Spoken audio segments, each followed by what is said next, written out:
Midi 13h, à votre santé. À votre santé. Philippe Robichon sur Beurre FM.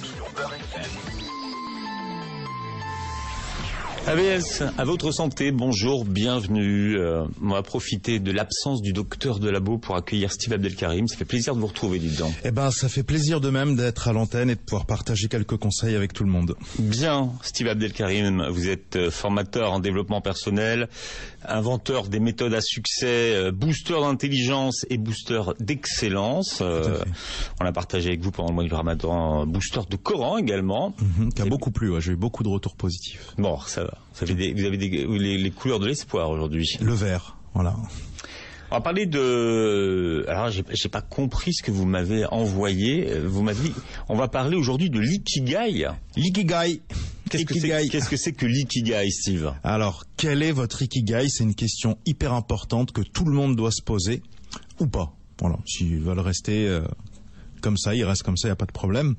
L'ikigai, en fait, c'est un mot japonais qui signifie ce qui fait que la vie vaut la peine d'être vécue. Et si on sait répondre facilement à cette question, on va vivre plus longtemps, bizarrement. Parce que la réponse à cette question n'a pas qu'un sens philosophique, voilà, on est dans sa tête, on est content, on est heureux. Ça a aussi un impact énorme sur la santé. Et on va le voir, il y a de nombreuses études qui ont été faites et qui prouvent cela. Voilà. Comme il y a des gens, ils croient pas, s'il n'y a pas une étude scientifique, c'est qui et tout, ils vont après, ils recherchent sur Google Scholar. D'ailleurs, je vous conseille un truc qui s'appelle Google Scholar. Scholar, S-C-H-O-L-A-R. C'est une ressource dans Google, dans votre moteur de recherche. Et il y a une énorme base de données de toutes les études dans le monde entier que vous pouvez avoir. Donc, si vous voulez chercher une étude sur le stress, sur l'anxiété, sur les marques d'eau, quelle bonne marque d'eau et tout, vous allez là-bas sur Google Scholar, il y a absolument tout. Si vous ne trouvez pas en français, souvent c'est en américain, parce qu'on n'a pas en retard en France sur les études. Vous avez tout. Voilà, c'était le petit bonus gratuit. Mais c'est vrai qu'on le voit souvent sur les personnes âgées. Les personnes âgées qui souvent ont le plus la pêche et qui vivent le plus longtemps sont les personnes qui ont encore des projets. Hein. Alors justement, il y a une étude de Patricia Boyle là-dessus. Elle est neuropsychologue du Center for Research Academy to Chicago Alzheimer. Donc en là, gros, je vois que cet été, ça rigole pas. Vous avez pris votre Arab Shooter. Exactement. Non, c'est très sérieux ce qu'elle fait. Et elle a fait une étude donc sur les personnes âgées et sur les jeunes. Les personnes âgées, on va le voir un peu après parce que c'est un petit bonus intéressant. Alors donc, son étude, c'est sur the effect of a purpose of life, c'est-à-dire l'effet d'avoir un objectif dans la vie. Et donc c'est pas une petite étude, hein, ça a été porté sur plus de 1000 personnes âgées de 80 ans. Elle a fait aussi un test sur des jeunes et tout. Et ils ont inventé donc suite à ça ce qu'on appelle l'échelle de Boyle. Donc c'est l'échelle de Boyle, c'est pour faire simple. Sinon en vrai c'est l'échelle d'évaluation des buts de vie utilisés dans les travaux de Boyle. Voilà, mais bon comme c'est un peu, tu t'endors déjà avant que la phrase soit finie. Et donc l'étude a montré pour elle que un but de vie permet d'avoir une construction psychologique qui va te donner une direction, une intention à tes actes. En islam, l'intention c'est très très important. Et un sens à ton expérience de vie. Sinon, tu vas avoir plein d'expériences, mais dans tout ça, il n'y a pas un fil d'Ariane. Alors oui, juste fil d'Ariane, parce que la dernière fois, on s'est moqué de moi, on m'a dit c'est quoi ce truc fil d'Ariane? Il y a un fil quelque part par terre, tu vois. Oui, qu'Ariane l'a perdu. Non, vous regardez sur Internet, sur Google, vous n'avez pas besoin d'aller sur Google Scholar, fil d'Ariane, c'est de la mythologie grecque, voilà, ça veut dire qu'il y a une espèce de quelque chose qui va relier tout ça, voilà. Donc par exemple, si je vous donne un exemple concret, moi dans ma vie à moi, on voit que j'ai été militaire de carrière et puis j'ai arrêté. On voit qu'après j'ai été dans la restauration de luxe, mais des produits très raffinés, avec des produits bio, tout ça. Et puis ensuite j'ai repris des études, un cursus humanitaire, et puis maintenant je fais des formations de développement personnel. Donc on peut regarder que le fil d'Ariane dans tout ça, c'est les valeurs. s'engager pour la patrie, pour une cause, soit pour aider des gens. La restauration, c'est pas n'importe quelle restauration. Tu vois, il y a des valeurs, la bonne cuisine, la tradition, etc. Tu vois. Ensuite, il y a l'humanitaire. L'humanitaire, pareil, c'est de l'humain, des principes de vie. Le développement personnel, encore une fois. Et donc, c'est hyper important, elle dit, que tu puisses avoir des grands principes qui vont te permettre de mettre des jalons dans ta vie. Et l'échelle de Boyle, elle a 10 niveaux. Alors là, je vais proposer aux gens qui sont là, que vous soyez chauffeur taxi, femme au foyer ou autre, c'est de voir quelle phrase, quand je vais la prononcer, va vous piquer le plus. Elle vous parle le plus. Voilà, exactement. Vous parle le plus, vous touche le plus, parle à vos valeurs, vos croyances, etc. Et donc, il y a 10 niveaux. Le premier niveau, c'est une phrase qui dit « Je me sens bien quand je pense à ce que j'ai fait dans le passé et à ce que j'espère faire dans le futur. » C'est-à-dire, j'étais aligné avec mes valeurs, mes principes, mes croyances dans le passé. Et je suis aligné avec ce que je suis en train de programmer pour le futur. Il y a une petite blague d'ailleurs sur le programmer, parce qu'il y a beaucoup de gens qui se programment des plans. Il y a une blague qui dit, je la traduis en français, hein, c'est une blague de protestants. Ils sont très protestants aux États-Unis. Et ça dit, est-ce que tu veux faire rire Dieu ? Ah, les gens disent non, pas spécialement, mais comment faire rire Dieu alors ? La blague dit, dis-lui quels sont tes plans pour l'avenir. Il va bien rigoler, tu verras. C'est une blague de protestant que j'ai entendue. Donc la deuxième phrase, c'est la première fois que j'entends une blague de protestant. Ouais, sur Beurre FM, bon. Vous verrez après, il y a d'autres blagues, les blagues de végétariens, il y a des blagues de tout. J'aime bien me cultiver. La blague, en fait, en dit beaucoup sur une culture.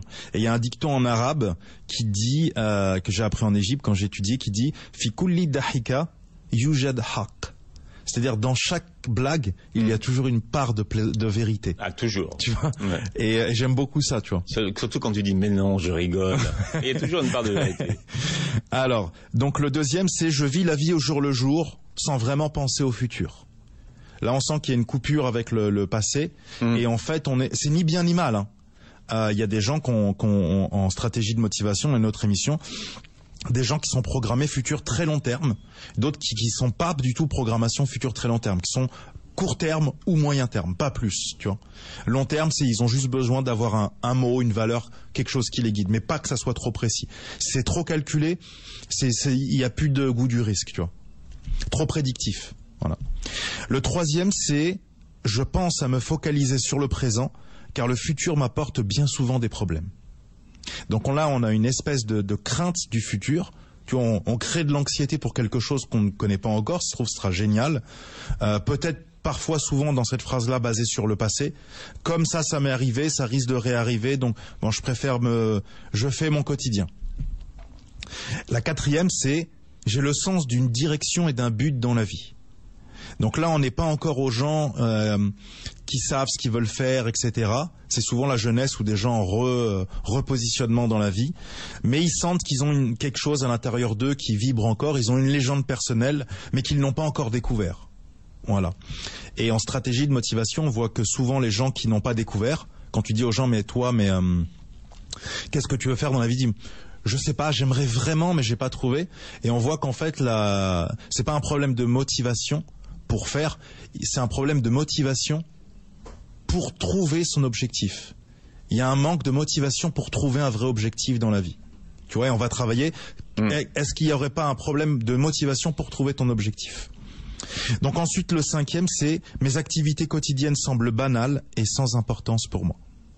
Voilà. Donc là, pas trop relié avec le passé. Oui, ça, c'est les gens qui s'ennuient un peu dans la... Ouais, voilà, ils sont comme, tu sais, la souris là, qui tourne dans sa roue. Elle tourne dans la roue, elle boit un peu d'eau à la pipette, elle mange un petit peu de graines, elle fait d'eau, et ça recommence. Ouais. Voilà. Tu me diras, c'est moins pire ça que de ne pas avoir de pipette, pas d'eau et tout, tu vois. Donc ils se disent, bon moi j'ai une cage. Ça, tu le sais que le jour où on t'enlève ta pipette et voilà. Ouais, c'est comme dit Dieudonné, hein, excusez-moi, je reprends ces mots. En général, quand t'es comme ça, la vie a un arrière-goût de pisse, comme il dit Dieudonné, voilà, ou d'urine si vous voulez. Donc tu peux pas rester dans cet état bien longtemps. Le spectre est large finalement. On est passé de la blague protestante à la blague dieudoniste. On va m'accuser d'être un dieudoniste ou un soraliste. Non, en général, faut essayer de s'extirper de la cage, briser le statu quo, et comme disait un de mes mentors, en faisant plus de ce qui ne fonctionne pas, on obtient toujours plus de dysfonctionnement. Et si vous n'écoutez pas votre voix intérieure, au bout d'un moment, la voix va se taire et c'est le corps qui va parler. Voilà. Et ça finit avec des ulcères, le corps de toute façon au bout d'un moment il dit écoute, tu ne veux pas t'arrêter, moi je vais t'arrêter pour ton bien. Et le corps t'arrête. Ouais. Et ça finit en burn-out, ça finit en truc comme ça, tu vois. Donc on en était à la 5, à la 6, c'est je me fixais des objectifs au passé, mais qui semblent maintenant une perte de temps. C'est-à-dire, la personne a construit, on voit ça souvent avec les étudiants. Ils se programment dans un cursus, ils se voient et tout, et puis ils commencent et tout, et puis non, finalement, ça me semble nul, tu vois. C'était pas pour eux. Ouais, naturologue et tout. Et puis ils se disent, purée, faut que je me tape une année, et puis encore que je recommence en début de truc et tout, tu vois. Et on va le voir après avec les vieux, j'ai un moyen en fait pour vous éviter ça, tout simplement. Ensuite, la 7, c'est jamais établir des plans pour le futur, et de les transformer en réalité. Ça, c'est les gens qui aiment bien faire des to-do list, pas j'achète du pain, du beurre, etc. C'est voilà, là je vais faire ça, hop après je vais faire ça, etc. Pas trop tourner passé là. Voilà, le passé. Leur dicton préféré à ces gens-là, c'est je regarde pas dans le rétro, sinon je peux pas. On peut pas et être à 220 et regarder dans le rétro. C'est pas possible. Il y a un autre dicton que je leur donne, qu'ils aimeront bien, je pense, c'est ne regarde pas en arrière, tu ne vas pas dans cette direction. Ils aiment bien, arrête de faire cette tête. Non, c'est bien, ils aiment bien, ça leur plaît. Le 8, c'est je suis une personne active dans la réalisation de mes plans. C'est encore un autre niveau que le 7, c'est le petit niveau au-dessus. Le 9, c'est certaines personnes errent sans but dans la vie, mais ce n'est pas moi. Là, on a une forme de... c'est pas de l'orgueil, tu vois. C'est tu deviens allergique à tout ce qui est négatif, à tout ce qui n'a pas de sens, à tout... ça te semble complètement... c'est impossible de fonctionner comme ça, tu vois. Et le 10e, là, on est au sommet de la pyramide... de l'échelle de Boyle. De l'échelle de Boyle, j'allais dire, de la pyramide de Maslow. On a pété la pyramide de Maslow. Pyramide de Maslow qui est très remise en question d'ailleurs. Alors explique aux gens ce que c'est. Alors la pyramide de Maslow, c'est un truc complètement gnangnan que tous les profs raffolent de faire quand vous êtes en fac de commerce international. Voilà, on vous dit comment vous allez manipuler ou influencer un client, découvrir ses besoins et tout. Et donc t'as les premiers besoins, c'est manger à sa faim, ensuite en fait, se vêtir. On explique aux gens dans ce cours-là que ça sert à rien de vouloir vendre des iPhones aux gens s'ils n'ont pas mangé. Voilà, exactement. Et donc on leur apprendra qu'il faut faire un crédit sur 24 mois. C'est pour ça qu'on fait des abonnements, pour que les gens puissent s'offrir un outil qui va leur donner l'impression d'être dans le luxe et d'avoir une existence dans la vie. Et ils rentrent chez eux dans un HLM avec un iPhone 7 et ils sont hyper contents, si tu veux. Voilà, tu vois. Et donc il y a énormément de choses qui brisent la pyramide de Maslow. La pyramide de Maslow, c'est plus tu montes en fait, plus t'es dans l'épanouissement, la réalisation de soi, etc. Tu vois. Et le summum de la réalisation de soi, on le voit dans les groupes on appelle ça avoir un Oedipe fort. C'est des gens qui sont prêts à donner leur vie pour leur cause, pour leur groupe. Voilà. Un groupe qui n'a pas un Oedipe fort, c'est des gens, personne n'est prêt à donner sa vie pour la cause, quoi. Tout le monde s'en fout. Tu regardes un groupe qui a un Oedipe fort, par exemple les gens de Greenpeace. Ils sont prêts à mourir pour Greenpeace, tu vois. Ils s'enchaînent, ils vont dans des bateaux, ils contre des pétroliers, tu vois. Donc le groupe a un Oedipe hyper fort. Et donc le truc qui brise la pyramide de Maslow, voilà, je vais enfin le dire, c'est que on voit qu'il y a des gens qui sont tout en bas et qui vont faire l'acte le plus fort, c'est-à-dire de donner sa vie pour une cause. Sans avoir eu besoin de monter l'échelle. Il y a quelqu'un qui est dans un trou, enseveli dans un truc, il se donne sa vie en fait, il s'en fout. Il n'a pas besoin de monter en haut de la pyramide de Maslow. Donc t'as plein de trucs comme ça qui disruptent. Bien. Mais là c'était Boyle. C'était Boyle, et donc le 10e, c'est le mec qui pète la pyramide de Maslow, c'est je me sens parfois comme si j'avais fait tout ce qu'il y avait à faire dans la vie. Je ne vois plus ce que je peux faire de plus. J'ai tout vu, tout fait. J'ai tout vu, tout fait. Et en fait, quand t'es là-haut, en général, c'est hyper dur de retrouver de la motivation. parce que tu as déjà tout fait. Tu pensais même que tu n'allais pas le faire aussi vite, que ça allait encore durer un peu plus, et tu as tué tous tes rêves. Voilà. Bien. On parle de votre Ikigai ce matin, jusqu'à 13h sur Beurre FM. Midi 13h, à votre santé. À votre santé. Philippe Robichon sur Beurre FM.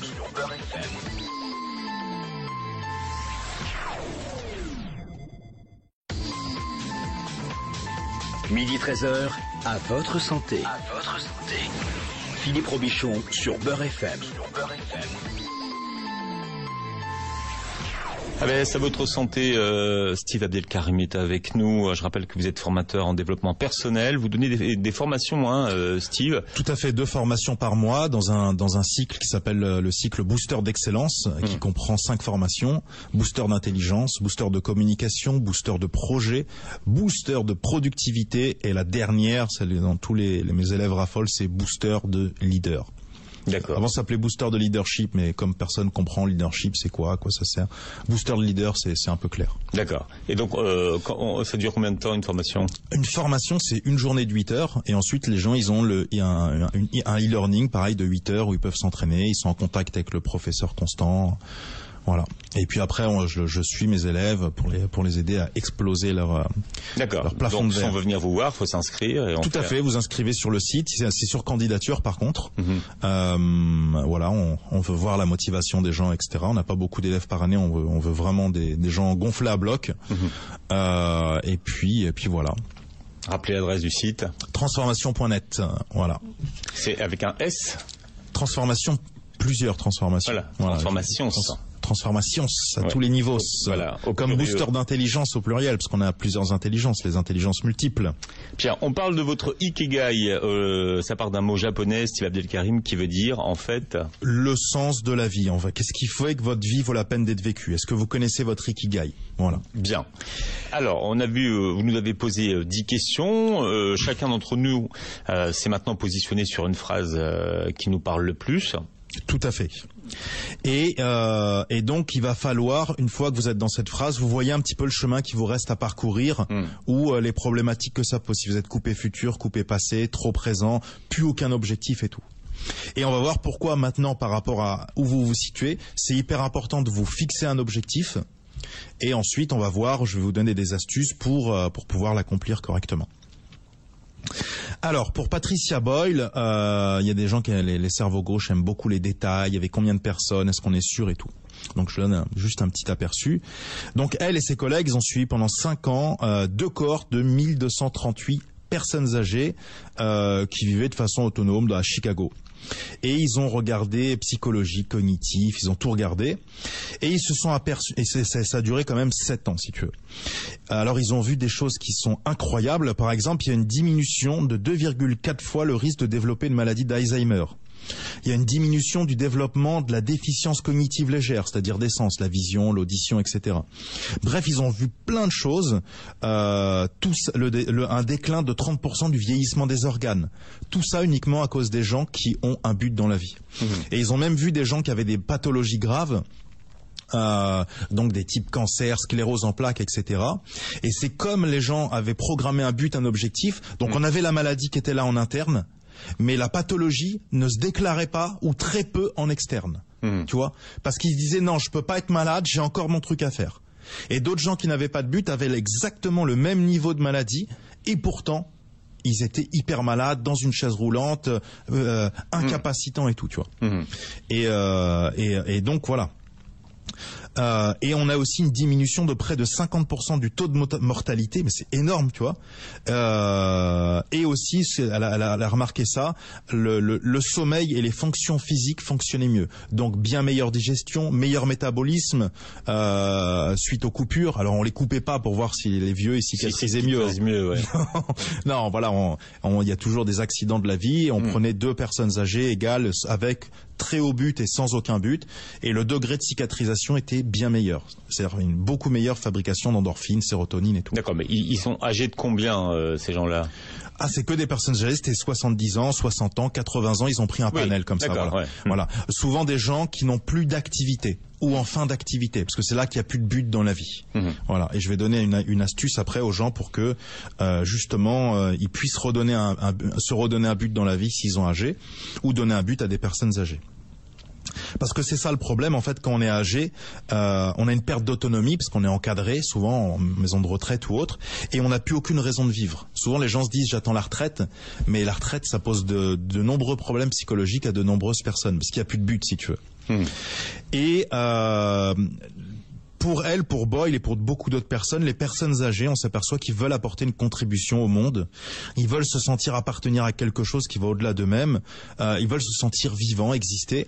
Et la société actuelle les exclut complètement. Sur les maisons de retraite, tu vois, déjà c'est excentré, ils sont isolés. La famille vient les voir une fois de temps en temps. Et alors moi, ce que je peux leur proposer, c'est pour avoir un sens, un rôle au sein de la communauté, c'est ce qu'on appelle le mentorat. Et ça a été très très bien développé par Ivan Illich dans un livre que je recommande à tout le monde qui s'appelle Une société sans école. Alors Ivan Illich, c'est une très très grande pointure, c'est un Brésilien, polyglotte. Comme son nom ne l'indique pas. Pas du tout.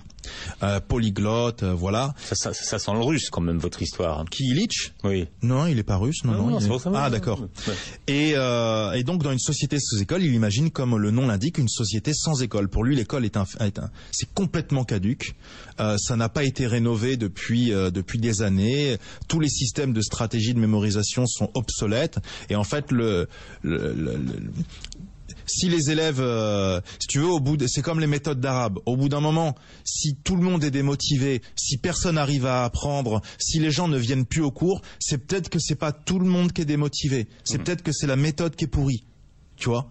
Mais comme on dit en vente à tout le monde que l'école c'est extraordinaire ou que la méthode d'arabe elle est extraordinaire, à la fin les gens culpabilisent pour en fait le problème c'est la méthode, c'est pas toi.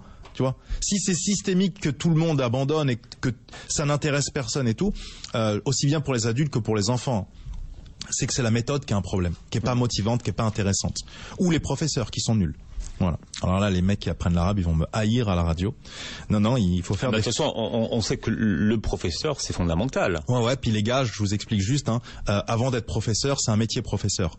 Voilà. Quand on est professeur, on fait une formation pour être formateur ou formation pour être professeur. Il y a un cycle pédagogique. Quel outil tu utilises ? Quel type d'outil ? Quel style de professeur tu es ? Comment tu gères les objections en cours ? Comment tu vas activer une personne qui est inactive ? Et tout ça, ça s'apprend, mon gars. Donc si tu n'es pas bon, c'est pas grave, tu n'as pas appris. Mais forme-toi, il y a des cours gratuits, il y a plein de choses qui existent.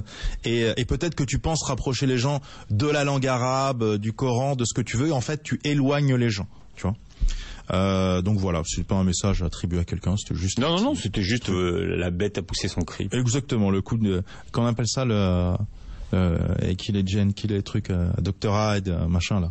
Non, enfin c'était autre chose. Alors, donc pour les vieux, voilà ce que Ivan Illich recommande pour les personnes âgées. C'est dans un système sans école, il dit, il n'y a pas besoin en fait d'aller à l'école pour savoir ce qu'on veut faire.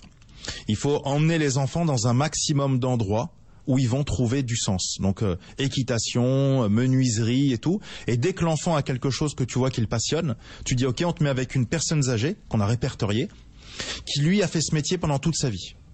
Et donc lui, il va t'emmener voir ses collègues qui travaillent encore, il va t'expliquer les différents types de bois et tout. Et au bout d'un mois, 2 mois avec cette personne, tu verras vite si le métier te passionne ou pas. Le deuxième avantage, c'est qu'il va t'ouvrir tout son carnet d'adresses. Parce que lui, il demande que ça de transmettre. Les bons plans, les bonnes adresses et tout. Donc les personnes âgées se sentent utiles. Tu vois, et les jeunes ont des raccourcis clavier pour ne pas faire des cursus d'études et en fait se rendre compte que c'est complètement nul. Et c'est que du théorique. Tu vois, et souvent quand ils se retrouvent en entreprise, ils se retrouvent à faire du café, des trucs à 2 balles, donc ils apprennent pas vraiment le métier, ils sont pas au cœur du métier, tu vois. C'est une bonne idée, ça. Voilà. Donc ça, c'est retrouver de la motivation pour les personnes âgées. Le but, c'est... alors, il y a plein d'outils maintenant, Facebook, il y a plein de moyens, même des annonces. Vous pouvez poser des annonces dans des journaux. Je fais ça souvent avec des gens qui manquent de confiance en eux, qui sont... évidemment, ils sont docteurs en mathématiques. Ils disent, oui, mais je suis pas sûr et tout. Ben, je leur dis, vous allez former des gens gratuitement. Vous allez mettre une annonce dans le journal ou sur Internet et vous allez dire je forme gratuitement des étudiants en bac pro, BTS, etc.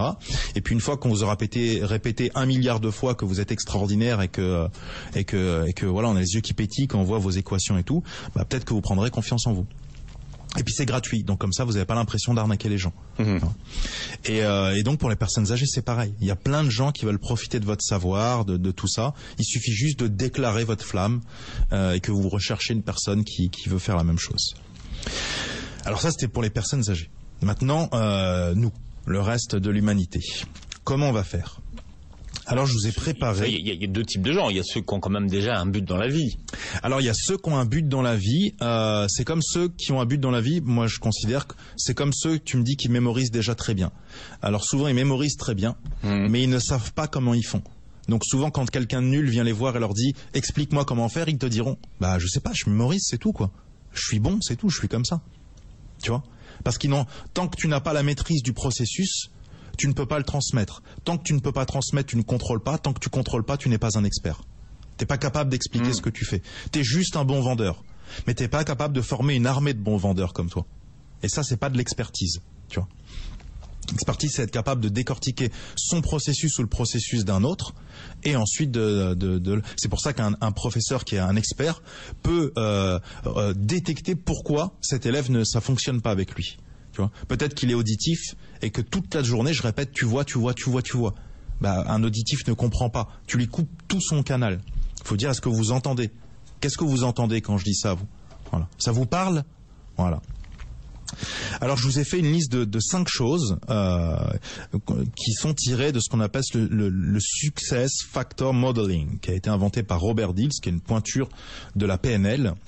Je propose à tout le monde de tenir un petit journal interne, le journal de votre voyage de vie, et de noter ces questions.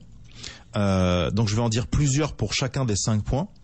Et puis, au fur et à mesure, vous n'êtes pas obligé de tout noter tout de suite. Il faut laisser en subconscient monter les informations dans le cerveau.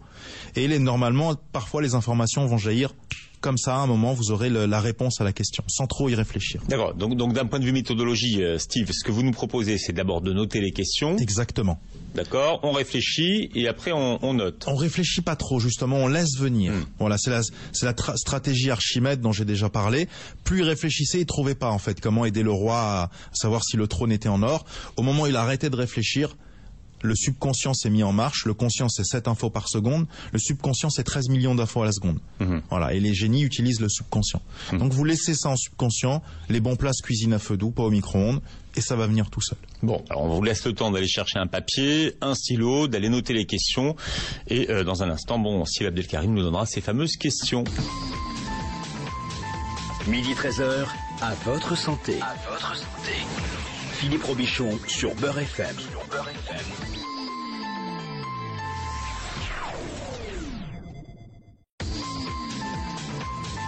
Midi 13h, à votre santé. À votre santé. Philippe Robichon sur Beurre FM.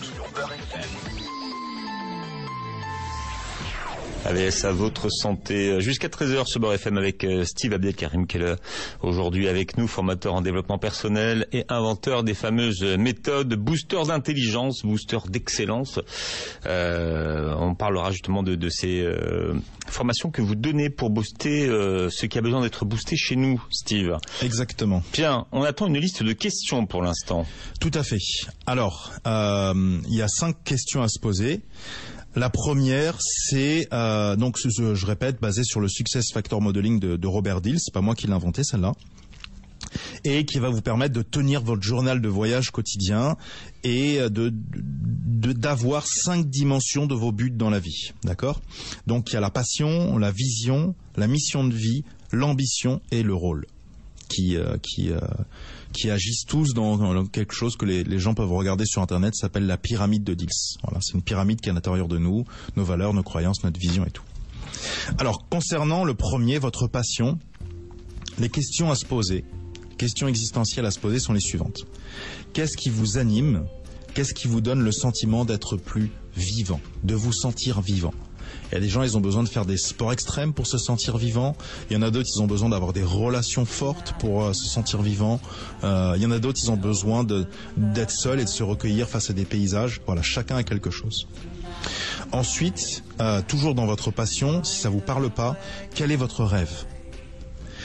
Ensuite, que feriez-vous de votre vie si vous n'aviez pas à travailler pour un salaire? On peut aussi la poser autrement en disant aux gens, si je vous donne 3 milliards de dollars, que vous passez une année à construire la fameuse maison pour votre mère, faire le tour du monde, sauver les orphelins, etc. Une fois que cette année est passée, il vous reste 2 milliards. Qu'est-ce que vous faites du reste de votre vie? Tout simplement. Au bout d'un moment, vous ne pouvez pas ne rien faire. On s'ennuie à rien faire. Vous allez devoir trouver un sens. Essayez de penser comme ça. Et vous verrez que souvent, vous dites, tiens, je reprendrai bien les études peut-être. Ah bon, quelle étude? Je sais pas, une fac psycho, ça m'a toujours intéressé et tout. Bah écoute, arrête tout ce que tu fais et fais fac de psycho. N'attends pas d'avoir 1 milliard. Parce que c'est un truc qui est au fond de toi, que la petite voix a arrêté de te dire, parce qu'elle en a eu marre de te répéter un truc que tu ne fais pas, qui est en fait ta légende personnelle. Arrête tout ce que tu fais. On va pas répéter la phrase de Dieudonné. Et fais-le. Point barre. Et la dernière question, si vraiment toutes les autres questions ne vous parlaient pas, c'est qu'est-ce qui te fait te sentir heureux? Quelle activité? Quel acte? Voilà. C'est ce que tu vois plus des gens? Est-ce que tu le vois plus toi tout seul? Est-ce qu'il y a de l'argent? Est-ce que qu'est-ce qu'il y a en fait? Voilà. Et déjà ça te donne une trame, tu vois. On est dans l'humain, on est dans les valeurs, on est dans l'argent, on est dans voilà. Donc la deuxième question concerne la vision. Très très important, la vision. Et on pourrait dire la première question c'est qu'est-ce que l'énergie de votre passion vous donne envie de changer dans le monde? Donc si tu es passionné par le sport, si tu es passionné par l'humanitaire, si tu es passionné par la psychologie, qu'est-ce que l'amour de la psychologie te donne envie de changer dans le monde? Bah j'aimerais si les gens connaissaient l'effet nocebo ou l'effet placebo ou quoi, vraiment ça les aiderait dans tout ça. Ok, ben écoute, vas-y, fais des vidéos, fais un blog, fais un livre sur l'effet nocebo, même si ça mène nulle part, en tout cas tu vas rencontrer des gens, des chercheurs, tu vas envoyer des mails, il y a quelque chose à creuser pour toi là-bas. Qui est peut-être un prétexte, hein, ce sera peut-être pas ça, mais en tout cas, la petite voix t'emmène vers quelque chose qui est bien. Si ça vous parle pas, que voudriez-vous voir de plus ou en moins dans votre environnement? Et que donc vous avez envie, pourquoi pas vous, de changer. Un de mes mentors disait encore une fois quelque chose que je rappelle souvent en coaching aux gens qui disent oui, mais qui suis-je moi pour aller faire ça, pour postuler, voilà et tout ça. Et je leur dis mais qui es-tu pour priver le monde de ta lumière? De quel droit? De quel droit? Et qu'est-ce que tu vas dire quand tu vas mourir et qu'on te dira on avait mis une lumière en toi, on avait mis un savoir, on avait mis un potentiel et t'es resté là comme un navet à rien faire, à dire oui peut-être j'ai pas confiance en moi, j'ai pas estime de moi, je sais pas et tout. Eh ben mon gars, j'aimerais pas être à ta place. Ça va chauffer comme disent certains. Comme un navet. Ouais. Ça va chauffer. Alors pour revenir, qu'est-ce qui pourrait changer ce monde qui vous entoure? Souvent, quand tu arrives à répondre à cette question, c'est qu'intrinsèquement, tu le portes en toi. C'est comme je dis aux gens, quel défaut, tiens, une petite question que vous pouvez vous poser, quel défaut vous détestez le plus chez un humain, chez les humains en général? Voilà, répondez à cette question sur une feuille. Et ensuite, quelle est la qualité que vous aimez le plus chez l'être humain? Répondez, faites une pause si vous êtes sur YouTube ou je sais pas quoi. Alors, j'ai une mauvaise nouvelle, c'est qu'en général, on ne peut voir chez les autres que les défauts que l'on porte en soi, comme disait l'imam Abu Hamid Ghazali, paix à son âme, et que donc ce que vous voyez de pire chez l'humanité, en fait, ça existe en vous. Vous faites tout pour l'enlever, mais c'est là, en fait. Et les autres ne sont que le miroir de cette chose qui en vous. Oui, c'est un piège. Ne répondez jamais à cette question. Le grand manipulateur. Voilà, Philippe. Voilà pourquoi tu m'appelles comme ça. Et donc c'est une question d'entretien d'embauche souvent. Oui, c'est une question. C'est comme la question à ne jamais répondre, c'est on dit toujours quelles sont vos qualités, voilà, tu te fais mousser. Et ensuite, très bien madame, et quels sont vos défauts? Voilà. Et la réponse bidon à laquelle tout le monde répond, c'est j'ai les défauts de mes qualités, c'est ça, ou j'ai les qualités de mes défauts? Ouais, non, ça n'a aucun sens de répondre ça. C'est des poncifs, c'est des phrases toutes faites. D'accord, mais bon. Voilà.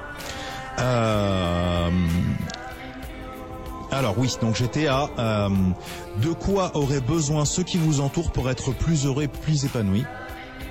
Alors ne rajoutez surtout pas, parce qu'il y a des gens qui rajoutent, des coachs nouveaux, un peu, ils arrivent, que vous pourriez apporter. Non, ne rajoute pas que vous pourriez apporter.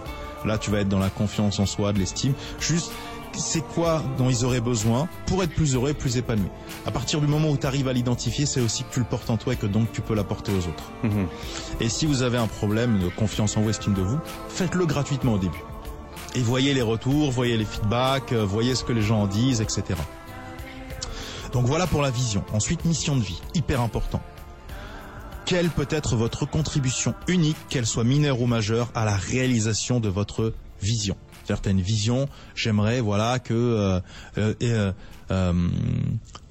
porter la psychologie comme un évangile à travers le monde, tu vois. Ok, comment tu peux contribuer à ça de manière concrète? C'est quoi? C'est Facebook, tu vas faire un blog, c'est des conférences, des tables rondes, tu vas mettre une annonce dans un journal, comment ça se matérialise concrètement?